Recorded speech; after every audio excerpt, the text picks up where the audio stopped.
I went out into the community the following day to be with the community in its upsetness. And on the streets outside of the Cato home were about 100, 150 police officers lined up in riot gear. At some point, I realized that the young black men, teenagers, were picking up rocks and stones and bottles and lining up preparing to rush the police. I called Dr. Newman, sharing with him my concern about what the kids were about to do. He suggested that I go out and speak to some of the women on the streets and ask them to join me in intervening on this situation. I did, and people said to me, Dr. Fulani, I respect you, but I'm not about to get in the midst of that battle. I then, at some point, with the two people who were there as my security, went into the streets and for 4 hours, using some combination of mother wit and cursing and yelling, got the kids to back down. And one of the things that stayed with me was that in response to my saying to the kids that they were going to get slaughtered, they kept shouting at me that they had nothing to live for.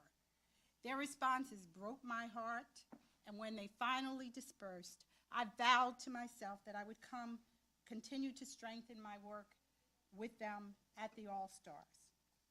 It also turned out that many of the officers, some who had been promoted to higher office, were out on the streets that day.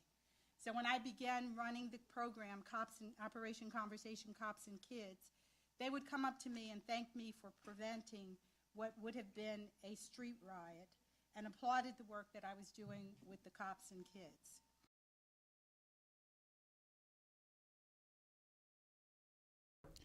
Dr. Fulani, welcome. Hi, it's so great to be here again with you. It's great to have you. So, performance, what does that have to do with justice? Well, I mean, basically, even though we don't think about it in this way, people, all kinds of people, we perform our lives. We learn how to approach things, we have various responses, and it's not as if they're innate. And so at the All-Stars Project, which I helped to co-found 30 some odd years ago, we understand that performance allows for human beings to do things that they normally don't know how to do, to take risks, to basically step outside of whatever their personality is, or what they think their personality is, and do all kinds of creative things in the world. And it's how babies develop. It's not like babies have all of these thoughts about, I'm going to walk, I'm going to crawl, I'm going to play with my toys. They do new things, and in the process of doing that, they grow and expand. So you have kids coming together with cops, basically, and they're playing their roles, real life roles in a way. How does that actually work? Basically, I create an opportunity at some point early in the process of doing these workshops where the young people and the police officers do skits together. Curtain up. Kids, what kind of pets do you want? I want a tiger. Tiger, I don't know about Tiger, this is a small, it's A one white one too. one bathroom, one kitchen. I don't think we have the who's space cleaning for that. a Tiger tiger. can sleep in your bedroom. I have a big backyard. Could escape, I don't know. Yeah, Alligator. I want an alligator. Alligator could, we have a big pool back there, so we could just I throw think it we're in gonna there. need a moat. As I said, the rent's already too high. One Alligator's cool bathroom, too. Is no one concerned about injuries from wild animals? No? Our family lives on the edge, so we're one. Yeah, yeah. Alligator, tiger. White one. Oh, okay. Tony the Tiger. That's not a- actually, that's pretty cool. I'm I not a like fan. it. Let's do it. I'm not a fan of Frosted Flakes. What do you want? How about a dog? They have this ridiculous and absurd conversation and they perform and together. And in the process, one of the things that it does is it humanizes one to the other, because the young people don't think that cops have a sense of humor. They have all these ideas about who they are and what they can do. And so when they see the police officers sort of falling over themselves in laughter and literally being silly, they sort of love it. And we do that before we do the conversation part of the workshop, because it creates an environment where people are able to hear each other and also to think new thoughts and ask creative questions. And what is it they hear, Well, do you think? in the course of the conversation, two of the questions that make a really big difference is, first of all, I ask the kids to say, what's the worst thing that's ever happened to them in their lives? The worst thing that's ever happened to me, I'd have to say watching my grandfather get pulled out of the car and arrested for no reason. He came home and there was no reason. It was just, he fit the description. I want you to repeat the story that you just shared with us. And officer, I want you to empathize with what you just said. My father passed away when I was 6 years old of a heroin overdose. I found out the day my mom found him. I was at a friend's house and I was staying over, and she just told me, Dad passed away. I'm sorry to hear that. I know you're going through high school. I lost one of my best friends for heroin overdose as well. It was probably one of the saddest days of my life. I'm sorry. Shake hands. Thank you. Thank you. Our kids live in poor communities. They live in poverty, and every 5 minutes something goes wrong. So the kids talk about the deaths of people that are close to them. They talk about the incarceration of their fathers, sometimes their mothers. They talk about not having food and a variety of other kinds of things that even Can the though cops relate to that? well, yes. I mean, first of all, I think that some of the cops have come out of poverty and at least working class homes. But I think they don't necessarily think about that when they're patrolling the communities, even the cops who have grown up in the poor communities. So it actually penetrates. The kids have like unbelievable stories. And then the cops, on the other hand, when I ask them what's the hardest thing about being a cop, they talk about not being home with their families. They talk about being criticized by their families because they've become cops. They miss holidays. And because kids are kids, I think one of the things that really impacts them is when a cop says, I haven't been home for Christmas in 9 years. So then that creates, It's interesting. yeah, it creates the possibility to go new places and have new kinds of But this conversations. this is in a protected environment, a theater setting.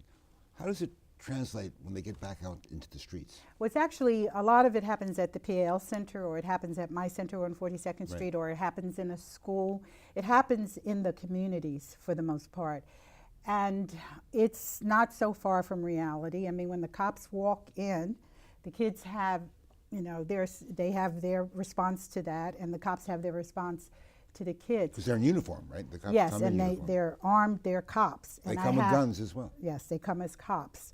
And I have them sit in a circle, cop, kid, so they can't really avoid each other. The kids are sitting next to them. And I think it's an experience that, I know it is, that neither of them has ever really had before, and conversations that they've never had before. And the reports that I get from both the young people and the police officers is that when they're back out on the streets, they take some of what they've learned and done in the workshop with them. So, for Do example, they see the same officers, or would they see the same officer on the street when they go home, and Sometimes. then change their attitude towards them? sometimes, yes, because the officers come from a nearby precinct. So what happens when they see each other out on the streets? I think they've learned that they can do a different kind of performance. I think it also impacts upon the familiarity of one to the other, because it's a very intimate setting. It's a kind of setting that they've never been in. And I get reports from the kids and the cops of how they've done something different together, and even with strangers. I mean, one of the things that police officers oftentimes complain about is that when they're in the communities and a parent and their kid walks by and they say hello, nobody ever says hello back. So then they stop saying hello. And now, does it change? Does it actually Well, what change in the streets? changes is that they don't take it so personally, and I told them to keep saying hello, and at some point people will say hello. But if you get, an attitude because people won't speak to you, then that has an impact on whether or not they will ever speak to you. And also, that's not the biggest thing that's going on. There's so much baggage right now in the relationship between cops and the community that and we just have to look at the headlines to understand what's been happening around the country. Hard to imagine that just getting them together and learning how to say hello to each other is enough to overcome this baggage, which some people actually would argue goes back centuries. Well, as an African American, I surely wouldn't argue against that.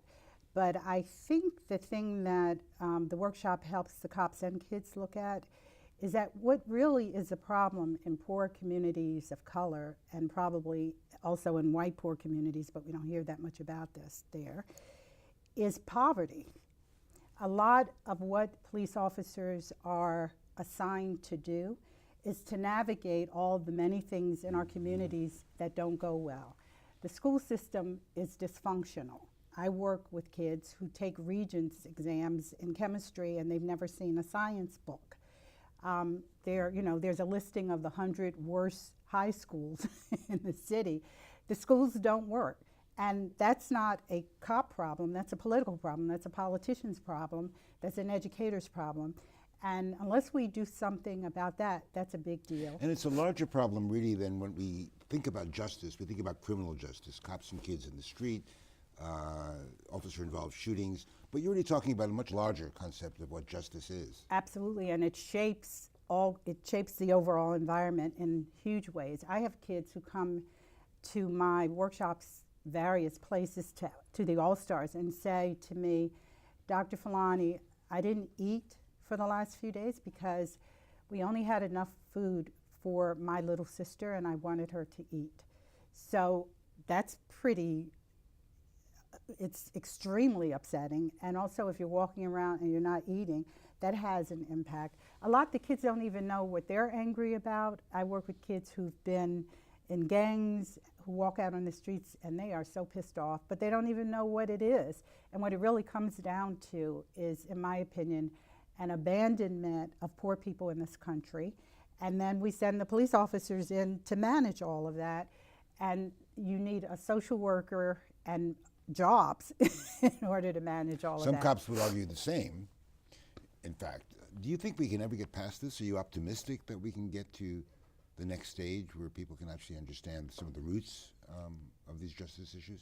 Well, yes, and some of it has to do, I think, with engaging the political establishment, and they're functioning more as leaders in our community and working with the community in better ways. I think it's a political issue. And you've been a politician yourself in your earlier days. Well, I think of myself not as hopeful? a politician, but as a leader. I'm Or a political political involved leader, person. I'm a psychologist, I'm many things, and I grew up poor. I watched, I had 12 nieces and nephews, 6 of them are dead. My father died, when I was 12 because an ambulance service refused to come into the poor black community to take him to the hospital. So I have experiences like many ordinary other black and Latino and poor white people in this country that really have a tremendous emotional impact. So in order for the street to change, I think the country has to go through a very critical and important change relative to how it relates to poor people overall and how it relates to the black community. We still have not been integrated into American society. That's a big, big, big, big deal. Dr. Fulani, thanks so much for joining us today. You're deeply welcomed.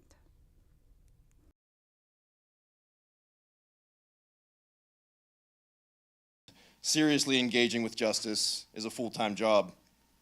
Some of you may be wondering at this point, what does any of this have to do with policing? The Bridging the Divide initiative is, after all, primarily about policing. This is more or less one of the questions that I'll ask our panelists to address, and I'm eager to hear their thoughts about it. Without going into too many specifics, part of the backstory driving my concern was, of course, the horribly tragic and profoundly unjust killings of Eric Garner, Michael Brown, and, as we're all too painfully aware, the list goes on. And sadly, maddeningly, it's worth noting that since then, the list has continued to grow. Are we doing everything we possibly can as an institution to ensure that our students will go forth into the world with something like a critical understanding of and commitment to justice, as opposed to, say, simply being prepared to get a job in the justice system? And in particular, are we doing so with respect to students who go on to work in fields in which they will possess immense powers? In the case of the police, the power to take away liberty, and as we've seen, even life. What does justice mean to you? And of course, I'm addressing that to all the panelists here. Justice would be breaking through any sort of oppression that communities face on a daily basis. So to me, justice means putting aside gender, socioeconomic background, as well as race under the law. I think that's a really important thing that definitely highlights to me when I talk about what justice means. Well, I certainly have a few things that I could say about what justice means, but I feel as one of the seniors here on the panel, along with Professor Rowan, that I would speak to my role as an educator in advancing justice. And what I've strived to do in all of the classes that I teach here, again, I'm an economist, and one might say, well, what does an economist have to teach about justice? Well, I try to make sure, and I think my students could attest to this, that when I'm teaching them, I always teach about first of all, the historical context within which there are disparities in the country. Why is it that we have a nation that is an outlier compared to the rest of the world regarding the rate at which we incarcerate people and the sheer number of people we have behind bars? I try to teach my students not only about who's dealing with poverty, but why. And so my job is to facilitate their understanding of what has preceded and what feeds into injustices, because they are currently citizens of the world, and they're going to go out and continue to be citizens of the world. So I feel that part of my job is not just to instruct them and provide them the basic tools within the economics discipline, but to go beyond that and to provide them with the understanding, the information, the history of disparities in this country that Dr. Fulani talked about that leads to things like black-on-black crime, things like police brutality, things like racism, discrimination, sexism, homophobia. And so from that angle, as an educator, I take that role and that responsibility in terms of teaching very seriously. Well, when it comes to justice, I take a broader scope, and I think of righteousness. I think of the difference between right and wrong, and it's a very fine line, but that's what we look at. As fierce advocates for justice, we look at these principles and we try to find where we should stand. Of course, justice includes pursuit for truth, and that's something that really has to be held as a principle when we speak about justice. When we speak about justice, it involves clarity, it involves transparency, and it involves knowledge, knowing what has occurred in the past, as Professor Holder mentioned earlier, learning about that history. And we can see that in our history, it's a bit opaque and covered in just grime. And that's something that we need to be aware of if we want to pursue justice.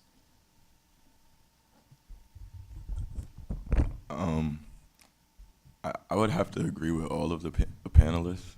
I think what I would add to the commentary is that I was wrestling with this question last night, and I think what's really, really important, approaching it from a more creative aspect, is that justice would be collaboration, not domination. What would educating for justice look like in a radically more just future? Honesty. And the truth is very ugly. Most, in my opinion, from what I've gathered, it's politically correct to say I want to hear the truth, but a lot of people don't want to hear the truth, especially in America. That's from my firsthand experience. And you have to be honest. And I just speak in terms of America because that's where we're at. It's ugly. America is ugly. Even still, thank God I'm a lot more educated, so I can navigate through these obstacles a little better than my average peer. But I have I have friends that, you know, they probably won't be here by the summer. You know what I mean? That's just probably some of you in the crowd, and that goes to, you know, incarceration, death, you know, just a number of things, you know. So that may not be everybody's reality, but if we, I like to liken it to a chain, and I'll wrap it up on this. You're only as strong as your weakest link. So if we're, as Americans, we've been just praising our strongest links and forgetting our weakest links, there's no chain, there's no solidarity. So what you have is the exclusion of marginalized people and oppressed people. And the thing is, you know, the system does a real good job of covering that up and whatnot, but then you'll have a Ferguson happen, you'll have a Sandra Bland happen, you'll have Trump happen, you know, like it's gonna pop up. You can't hide the truth will always come to the light. So I think just honesty, like, I know it's like I went into a whole spiel, but you trace that back to honesty. That's the takeaway. Well, when it comes to educating for justice, right, I want to bring it back to what Professor Rowan said earlier, is having this critical introspection where we dive in within ourselves and we look inside and we really know who we are. And that's something that in this institution and many others like it, that opportunity is not present. We tend to be very separated from what we're studying, and we don't see ourselves in those texts. We don't see ourselves in the oppression that's going on within what we're reading. So there has to be some kind of connection with what we're doing. So aside from that critical introspection and self-awareness, we need to be aligned with the truth. And that will happen in the same process when we really critically go within. We start to align ourselves with the truth, and we start to see patterns in the external, patterns outside. You start to walk when you take a class that really questions your values or makes you question your values, and you step outside, and then you start to see injustices everywhere. It just happens, and then you start to pinpoint where things could change everywhere, and that for me is educating for justice, and having that connection with the person that's educating you, with the person that's presenting you this knowledge, and we see day in and day out that barrier just keeps that gap just keeps getting bigger and bigger. Many of us can't say that we've had a conversation, a 5-minute, 10-minute conversation with a professor that's really insightful, because it's just the means aren't there. And educating for justice is providing that, bringing that to fruition. Is that relationship between the student and the teacher, and really going and knowing the self. That's what I have to say. So I definitely agree that education for justice definitely requires honesty. And on top of that, I think it goes beyond teacher and professor-student relationship, and it goes with our peers as well. Especially being in the classroom, we actually sit by students who have had experience with law enforcement, whether it's negative or positive. And we learn through that, and I think that's very important, especially in John Jay. I'm not sure about other institutions, but this is what I'm taking from being at John Jay, that I get a personal, more relationship with those who have, in fact, encountered law enforcement, rather than just reading it in the news or just hearing stories about it. I just want to tie back to what was said over there about aligning with the truth, and I think that with educating for justice, it really takes a step into stepping out of your comfort zone and really understanding what is going on. And I think maybe just my experiences with professors have been lucky, but I've been able to have those conversations and really understand maybe my thinking and shape my own ideas to understand what is going on, why I shouldn't ignore the things that are happening in society today. And I would just add to what Yulia said, and Yishay said, and all the panelists have already said. And again, being one of the two seniors on the panel, and because there are so many students in the audience, I think it's important for me to talk about how I see educating for justice from my perspective as an educator. So, Mike, if you wouldn't mind indulging me. So, this is something I wrote as part of what might have been my formal presentation here, but it really speaks to the question that Mike just posed. So I'll just briefly read it. So my job, as I mentioned before, is to facilitate learning. And in all the courses that I teach, I make a central part of my teaching to expose and discuss issues of justice, unfairness, disparate treatment, and what can be done to address these things. For example, in my crime class and capitalism class, I help students understand what journalist Mike Taibbi calls the Great Divide, meaning how there appears to be two different approaches to justice for the rich and the poor. Witness the atrocities of stop and frisk in New York City versus the fact that no executive in any of the largest banking firms involved in the subprime mortgage crisis was ever indicted on a crime. In my political economy of racism class, I teach about the roots of racism in the US, the manifestations of it in the present day, and what could be done to combat it. My approach to quote unquote educating for justice is to first recognize that the students I'm teaching are and will be, as I mentioned before, citizens of this world. And so I must do my part. It is my responsibility as an educator to equip them with the knowledge and skills to contribute to a more just world, where prosperity is shared more equitably, where violence has no place, and where peace needs to be the first goal of security. I recognize that many of my students will be going into law enforcement as police officers, as beat cops, as Dr. Fulani mentioned, part of the military, maybe even the FBI. And I always say to them, remember what you learn in my class. Remember how I showed you very clearly how some of the communities you will be policing came to be poor, disenfranchised, and suspicious and scared of law enforcement. My mantra to my students who I know will be going into law enforcement is, remember what I tried to teach you, to show you about the world where discrimination still happens, where single mothers with children are among the poorest demographic in the US, where America became an outlier compared to the rest of the world regarding the degree to which it incarcerates its people, and who those people are that are getting locked up.